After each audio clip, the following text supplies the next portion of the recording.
মক্কা থেকে মদিনা যাবার সফরে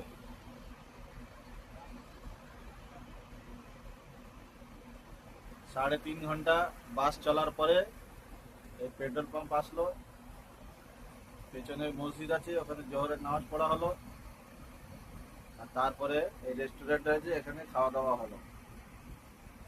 ভালোই খাওয়া দাওয়া হলো আলহামদুলিল্লাহ। তাহলে বলুন আপনার খাওয়া দাওয়া করে কেমন লাগলো? খাওয়া বাংলার খাওয়া, বাঙালির খাওয়া, সে কি আর এখানে হয়?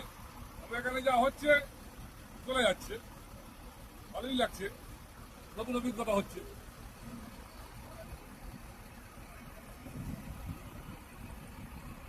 এখন আমরা এখান থেকে বদরে চলে যাব, তাই তো ভাই? বদরে যাব তো, বদর হয়ে তারপরে মদিনা শরীফ যাবো। এখান থেকে বদর কতটা? হ্যাঁ, 8 ঘন্টা।